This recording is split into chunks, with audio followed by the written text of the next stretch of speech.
All right. Good morning, everyone. I know you can hear my voice right now. I know you can hear my voice. Ayinde, we're back again this week Morning, for everyone. it's good to relate. Hi, good morning. Uh, No intro music today. no intro music today. I could do it. Let me see. I could do a little intro music, right? Because that's about it. So so what do you want to talk about today, Ayinde? And today I've been thinking about Newsday and 32 years in the business and now they're no more.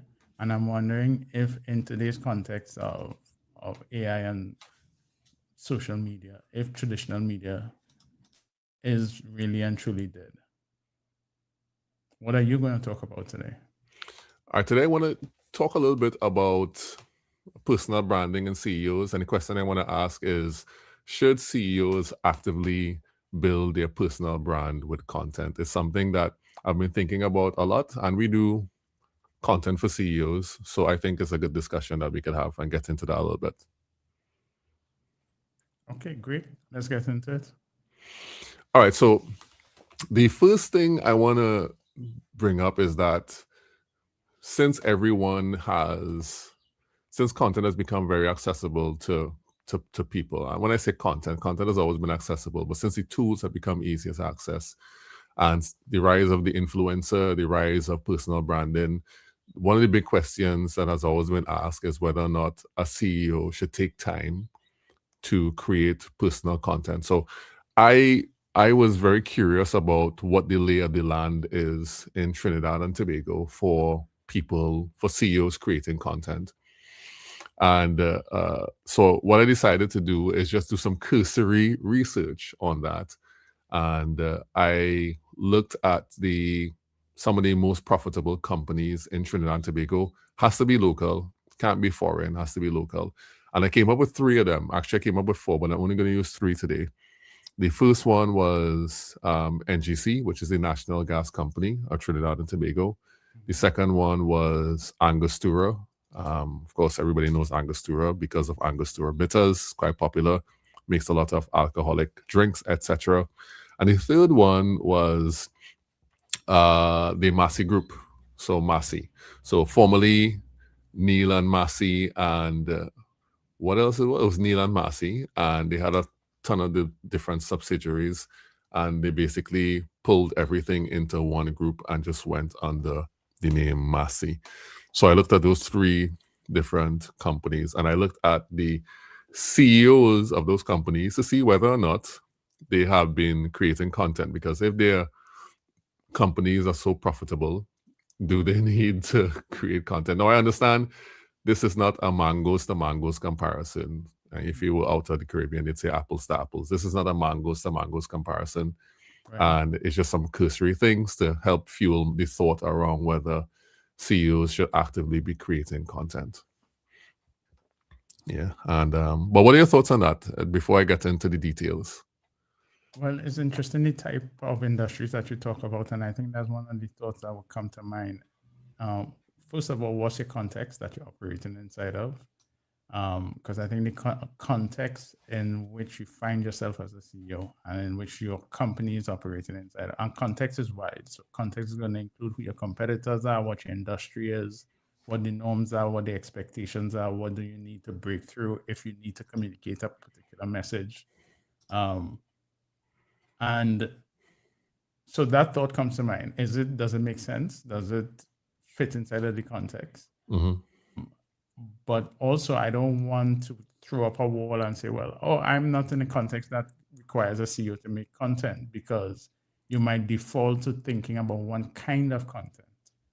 And you might say, well, no, I am CEO of First Citizens Bank. I don't need to make that kind of content. That's for somebody who has a small business. Right. But you're only thinking about one kind of content. And I think in today's world, a lot of the content that a CEO has to create 30 years ago might have been called public relations or PR or some version Hmm. thereof. So just initial thoughts on it. I feel like there's room for it, but I also feel like you have to be careful not to say this is the only type of content that there is. All right. Uh, And then because you run the risk of either creating content that doesn't make sense for your business or avoiding creating content because you don't understand how far you can actually go and you just put a limit on it. Yeah, I think that's true. I think the way in which we thought about it previously, and I would say decades ago, was that whole PR push where you come, you shake someone's hands, you probably go out into the community, you meet with people, you do different things that was to show how relatable your company is and to get people to like your company, especially if you had a big company. That was a lot of what people did. And obviously, if something went wrong, you have your PR for crisis, you have your crisis management, you have all that thing that goes along with it. But I think what I am talking about when I talk about CEOs making content is what you're referring to, which is now, should CEOs be a voice directly to people on behalf of their business and talk about things that they feel are important, or even talk about what their company is doing directly to people, so that they don't have a team as an intermediary between them and the audience, but they can come on, and if they want to do a live stream, if they want to create a blog post, if they want to do a video, should they do that? So in looking at that, I was looking at these three highly successful companies, profitable companies in Trinidad and Tobago. Mm-hmm. So let's look at the first one, which I was thinking about. I'm not going to put this up on the screen. I'm just going to talk about it, right? So first one I want to look at is the National Gas Company of Trinidad and Tobago Limited, and the Vice President of Legal Corporate Affairs, and well, he's actually the president now, is Edmund Subrian. I don't know if you've heard of him before. Have you heard of him before? No. No? Okay, good. So and let me just say, I looked at these CEOs only on LinkedIn, because I'm going to work with the assumption that if you have to create content as a business owner at that scale, you're probably not going to do it on Instagram or on TikTok. You're probably going to do it where other businesses are. So I'm going to give them the benefit of the doubt that they'll create it on LinkedIn. So for Mr. Subrian, he basically has zero content on LinkedIn. He only has 29 followers. He has zero content on LinkedIn. Well, not zero content. He has 4 pieces of interactions, which are just 4 comments.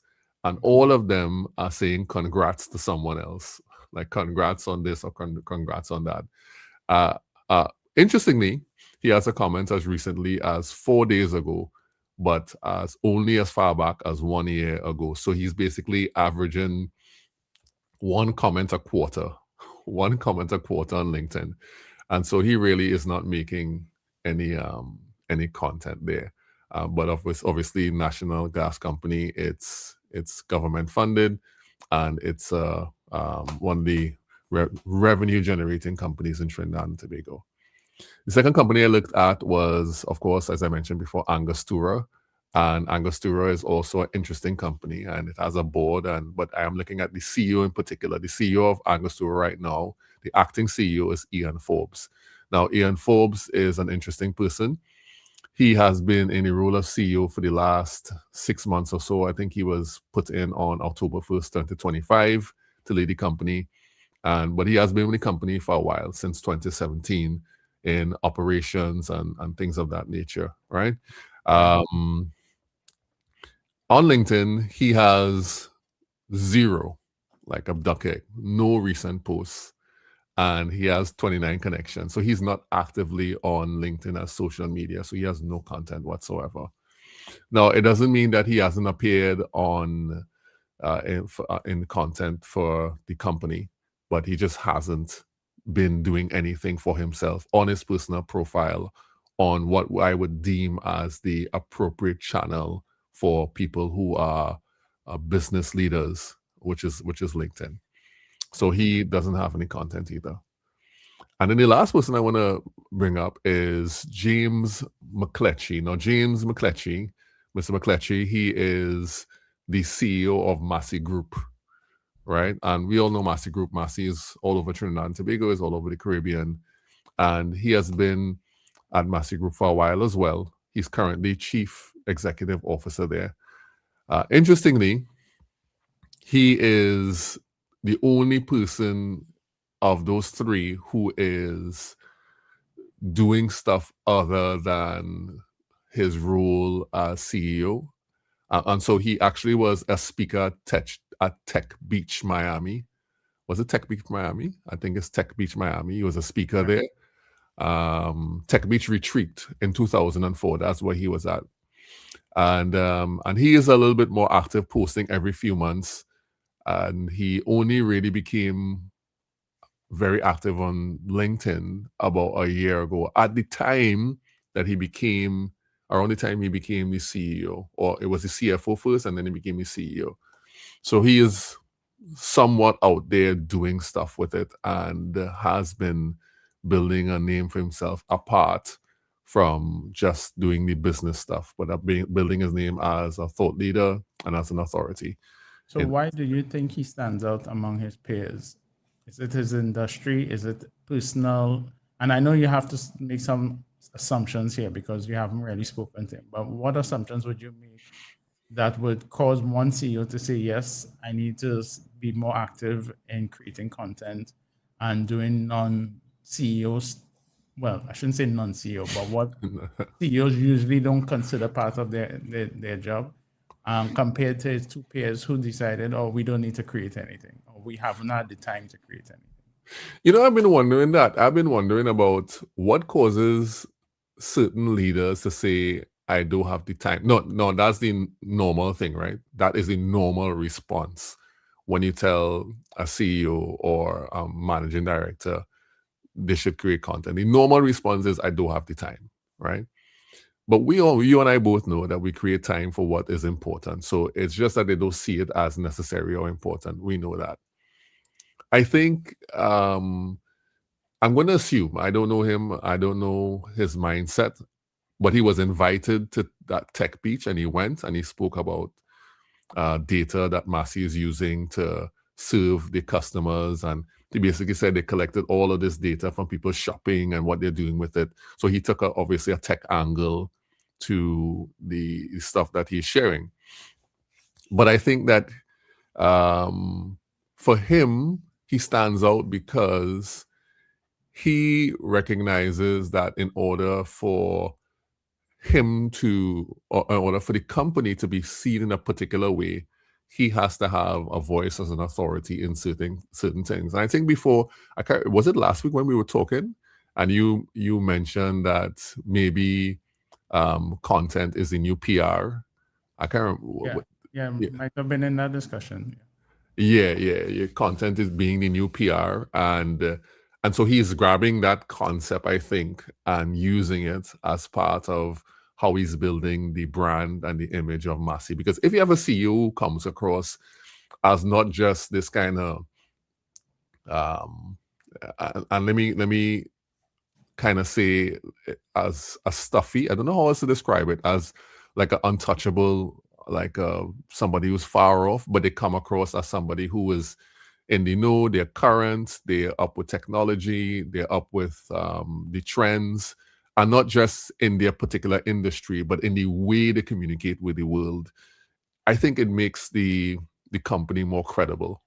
Right. It makes the company seem closer and more relatable, especially if the CEO has a way that they deliver the thing, or they have a way that they talk about the issues surrounding that. And in his case, he's using a lot of data references when he talks about Massey, which I think is a big win for him. It's interesting that you mentioned credibility and relatability, because one of the thoughts I was having is that in today's world, something that's lacking a lot is trust. A lot of consumers don't necessarily trust corporations. They don't necessarily trust businesses as much as they used to. And it's much more difficult for a brand to build a relationship today because of that lack of trust. Yeah. But when you have a CEO creating content, or you have a CEO who is, so to speak, meeting the people and is in the space where the people are, it's much easier to begin to build trust and therefore to build relationship. And I think that is going to prove to be one of the strategies that's going to allow other companies on the whole to build better relationships with their target audience and with their clients long term. And having that come from the CEO drives, I think, the culture of the entire organization. And it actually makes anything that the company says afterwards much more believable. So one of the things that you get from a CEO doing content or CEO being public is a certain level of just straight up believability, because he's willing to assign and attach his face to whatever statement is coming out. I think of two examples in not recent history, maybe 4 or 5 years ago. I don't want to mention them; they're kind of negative, but where I think about them, because the thought I was having is that the CEO should have appeared on television. Right. Not only that, the CEO should have put out a video message on social media, because what happened is that in the gap of hearing somebody in authority speak, people started creating realities. And you know how social media is. The thing reached to levels that you wouldn't believe. And so what happens when there's a gap left? People just fill it with all kinds of stuff. True or not, correct or not, right or not, they fill it with stuff. But if somebody like the CEO shows up and does a video message, puts it out on LinkedIn, does a video message, puts it out on social media, because is necessary, is needed, I think that is going to say, okay, I can put a little more trust in this because there's a person, there's an actual human behind it. And I think that is important for companies long term. If they are to build successful brands, they have to build brands that people can trust. And I think using CEOs seeing themselves as bastions of that brand and as the first communicator in chief for that brand, seeing themselves as that, I think is important. Yeah, I agree with that so much. I agree with that so much. There is a crisis of trust right now, and it's increasing. It's getting worse, and it's not helped by. And we talked about this in the last episode. It's not helped by AI. It's not helped by people being able to create almost anything they want, but really and truly, that is false. It's not really real. And so I like the whole idea of a CEO being able to directly talk to the people. Like, before you would have to set up a whole press conference, before you would have to call in the news, Right. and you would have to book some spot. You would have to have you could just have your own press conference if you want. You could just jump on your social media or platform that you want, and you could talk about things and be real about it. And obviously that involves some level of risk if you were to do that in the midst of a crisis. But I mean, generally, if you are somebody who has viewpoints, you have an opinion, and those opinions are in alignment with what your brand wants to become or the vision for your brand, then you should be able to just talk to people about it. You should be able to do that. And that does help build trust tremendously. And the last thing I'll say about that is that, like for us, when we work with CEOs, a big part of how we deal with that is that we tell them, well, basically, what do you want to express? What do you want to say? And we help them bring that message out to talk to the people directly. CEOs are different. Some would want to focus more on the type of work that they do. Some would want to focus on building their own thought leadership and their own authority. And we generally tend to facilitate that, where we help people get their voice out in that way. But I think it's important, regardless of the size of your company, that the leaders say something. Leaders can't be hidden like they used to before. Like, you don't even know who's the CEO or the manager director of this company. You never hear them talk.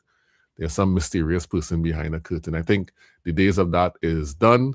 And for companies to be trusted, for brands to be trusted, you're definitely going to have people coming out and saying things directly to the people and building their brand with content. Yeah. 100%. Yeah. All right. So what are you going to talk about, Ayinde? Let's hear what you have on the table today. So I've been, as I mentioned earlier, I've been thinking about the death of, and sorry to use the word death for former employees of Newsday, but thinking about the death of Newsday. For those who don't know, explain what Newsday is. Yes, sorry. Newsday is one of three national newspapers in Trinidad and Tobago. I think most of the time they have been number three, a very close number three at some points. I think sometimes they may have moved into the second place, but it's years since I've been in advertising, so I am not 100% sure. However, they are the ones that have since closed down out of the three.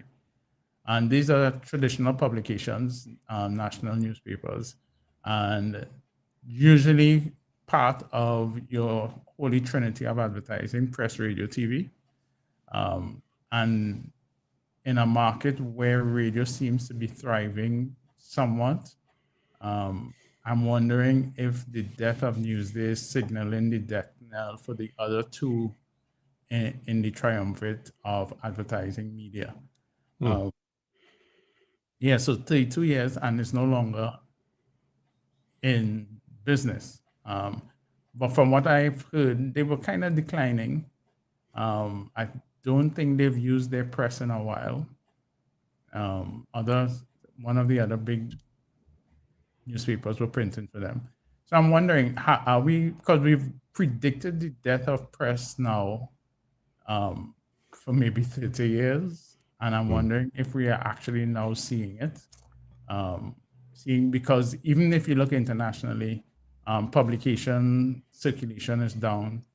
Some of the bigger brands are moving to a strategy where they are doing collectibles, so they're kind of compressing issues.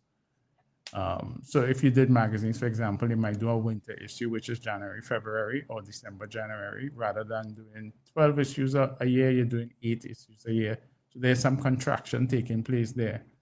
But on the other hand, I am noticing there is a renewed interest, and this links back to our last week's discussion too. There's renewed interest in retro. So what is happening while the big publications are contracting in terms of their distribution, you find that there's a lot of small publications popping up and increasing in number. And I'm wondering if there is an opportunity there for businesses. Because people want things that they can hold now. People are going back to their iPods and their CD players and their cassette players, and they want to go to events, and they're looking for that tangibility because we've moved into a world that's so intangible, and most of our work now is so intangible behind the computer. I think there's a sense that people want to hold on to something.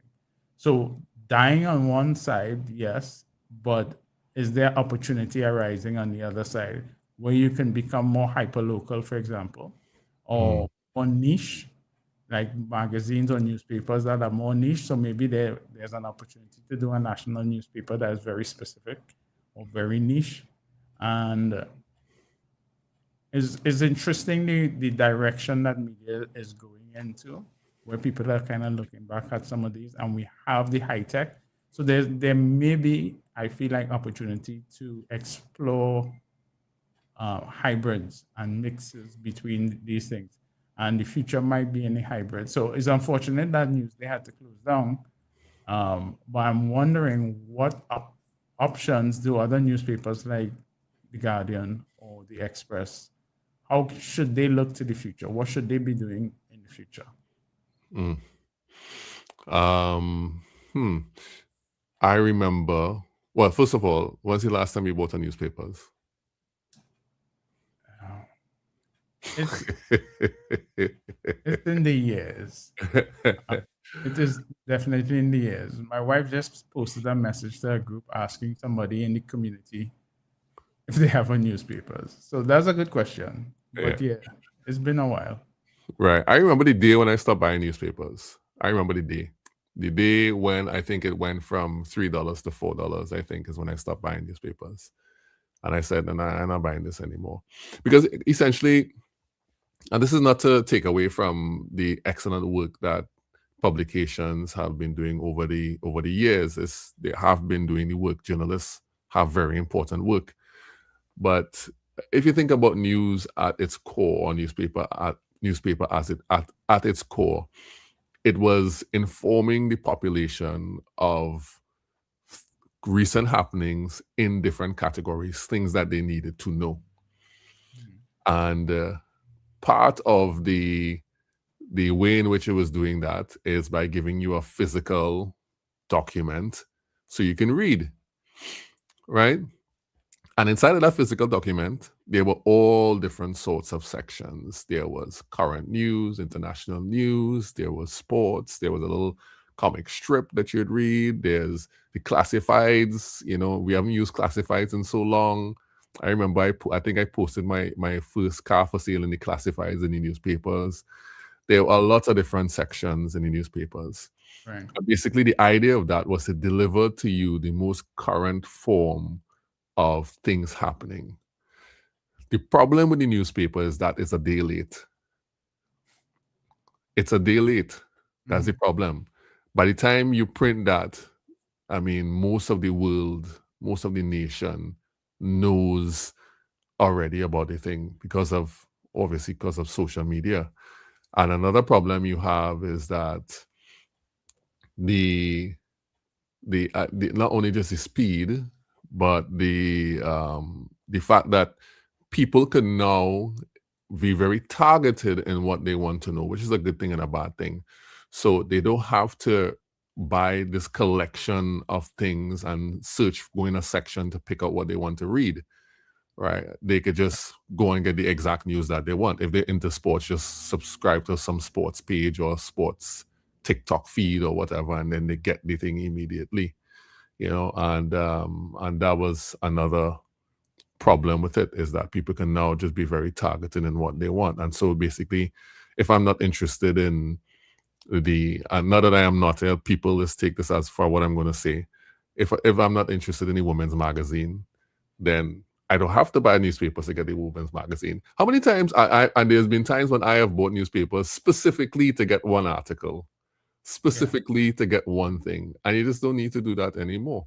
And then again, people not even, and I don't know if this is hyperbolic to say this, but people just don't read as much. They just don't read as much like traditionally. I don't know if that's a wrong thing to say or a good or a bad thing to say. So I think newspapers have their own challenges, and I think it's never going to be the same. But if the model changes, and I may have some suggestions as to what could happen, then they may be able to continue to live on in a different kind of form while keeping the same name, newspapers. Right.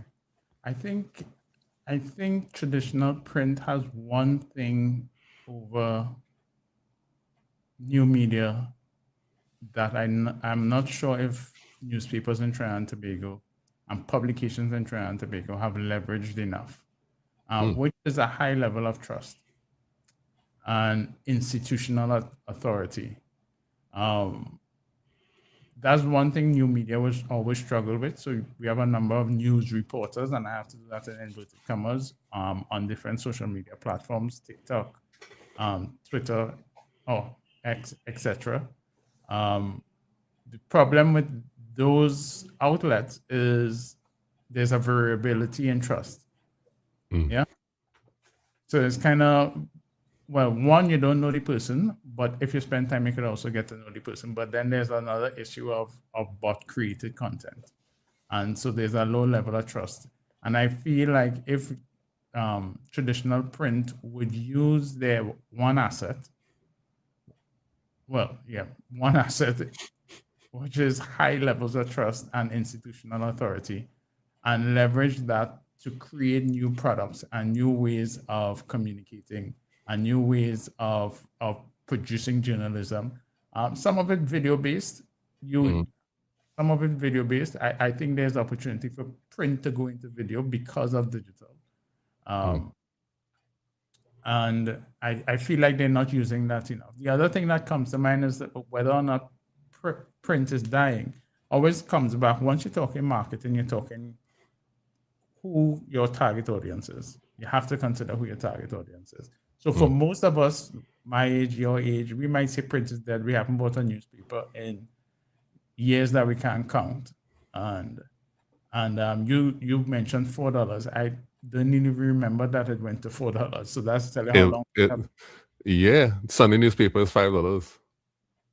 I bought one yesterday for my mother-in-law. She buys it every Sunday. Right, right. Yeah, and this is coming from somebody who, growing up, I read newspapers every single day. Every day we bought newspapers. We used to buy two newspapers. Um, Back then, you used to have evening news. So we used to get the papers in the morning and then pick up evening news in the afternoon. And we would read all those newspapers. And I know we don't buy them now, but we are not the only people in the economy. And there Mm, are target groups that do use newspapers on a regular basis, do read newspapers still on a regular basis. And if you find yourself as a business talking to those people, then it's still an option. What you probably have as a business now is more leverage, more bargaining power, because these publications are not the powerhouses they used to be to demand the prices that they would traditionally demand for advertising and press. So you have a little more flexibility, but there are still audiences that you can only reach in a real way through traditional press. Yeah. mm, So target audience is important. Who you're talking to. So whether or not this medium is going to die depends on if people are there, because marketers mm, always have to go where the people are. mm, mm. Yeah, that's so true. That's so true. And to be honest, I hadn't thought about it in terms of target audience because, well, first of all, that institutional authority, that trusting is still that's real. That's like real, real. I remember when I was interviewing Julian Rogers, and he was talking about the difference between journalists and these social media people, and he kind of referred to a generalist, generalized people on social media that they don't have the same responsibility that a journalist has to verify information, to make sure that the thing is real. They can't just come and say anything they want. And the people who are on social media, a lot of them are contributing to the destruction of trust because you can't really trust anything anybody says. They sometimes people make up stories, but let me tell you the truth. The truth is that sometimes newspapers get it wrong too. Let me tell you a little story. There's a time when I was but a wee lad. I was a kid, and I had gone to some event somewhere, and the press happened to be there. I was with my mother, and they were obviously talking to children or whatever, and they decided they would talk with me. Right now, I vaguely remember this thing talking with them, and they probably taking my picture or whatever. Anyway, it came out in the newspapers. I was in the newspapers, right? As you know, one of those caption pictures, like you're at an event. Mhm. And in the caption, they said, I said I wanted to be a pilot. I never tell the people that. I never say I want to be no pilot. My mother was there. I never say that. I did just make up a caption. And it's Yeah. not the first, it's not the first time. Somehow when I am paying papers, the caption is always wrong. Um, but I can understand that for some more important articles, like in business, things in finance, things in government, you have to be very accurate. It was some small man who was at some little event and you put the wrong caption. And I'm going to ask them to print a retraction for that. But if it's something big, then the institutional authority and the trust is still very much there. Mhm. Yeah. Yeah, definitely. Yeah. So I think that is I think that for newspapers they can survive, but they definitely have to change the way they interface with people. Yeah. Yeah, I think they're moving into a very interesting time, particularly in Trinidad and Tobago. We might have lagged a little bit, which gave them some life, because we tend to lag more international markets, which gave them some life, for extra 10 years, I think. Um, but and this is not to bash the local newspapers, but I think they move into digital because you have to think about what you're selling. Traditional media is selling truth. New media is selling speed. Mm, And I think when they moved into the digital, they didn't consider that whole truth aspect. And there are other business decisions that I wouldn't have made, like gating stuff, because to me, a business model should be advertising. But that's a different discussion. yeah. Um, but I think they have opportunity still to build the brand and continue to build the brand and leverage that built brand and leverage that trust into new forms of content and apply that authority to new forms of content. Because for sure, I would give more trust to something branded Express or something branded TV6 or something branded Guardian way over something branded. I'm not going to call any TikTok guys, but Or even Facebook. just insert your favorite TikToker right in that space right there, and you'll get the point that I'm making. Now, over time, you build trust, but you still don't really know these guys. A lot of times it's a voice only, sometimes it's a voice and a talking head. And there's no physical location that you could turn up to demand a retraction. The only thing you could do is put yourself on social media and address them. So I think there's opportunity there. There definitely needs to be flexibility. There definitely needs to be changes taking place, but I don't think is the absolute death knell on traditional print media. Right. Yeah. All right. So what did we learn today? Well, if we start from the back go forward, I think one of the things we learned about print is that it's not dead. They need to talk to the right target audience. They need to explore niches and unique opportunities. There seems to be some growth happening across the world in niche publications, hyperlocal publications, and there needs to be innovation and leveraging of the built-in trust and authority that is in traditional press and print media. Yeah, I agree with that. And being someone who comes from a print background, I like print. I still like the smell of the paper and the ink. I mean, if for that only. If you've ever been inside of a printing press room, it's something. It's almost magical, if you understand what I'm saying. To seeing plain white paper turn into a printed image in real time is almost magical. For those who are listening, if you never had a chance to experience that, like get a tour of the government printry or get a tour of it's really, really nice. And this is from somebody who has a print background. So I agree with that. We both come from that background with print, so I totally get what you're saying. Yeah. It's something different. It's just thinking about it making me want to go and visit Scripture or one of those guys, and let's see. I think Jason Freakley the CEO there still. I'm not sure. Somebody's CEO there. Yeah. And what else did we learn? We learned that CEOs also have an issue of trust to address, and that they can build trust as well by putting out content. And the idea of CEOs being able to talk to their audience, their fans, their stakeholders directly is something that can be very, very, very beneficial. So I am all for CEOs making content, and I think they should. Obviously, not every business will be able to. It will be necessary, well, not necessary, and that's not the word I want to use. It will be easy to figure out how to do it, but I think a CEO having the facility of being able to talk to the people directly is something that they should take advantage of and make content. Yeah.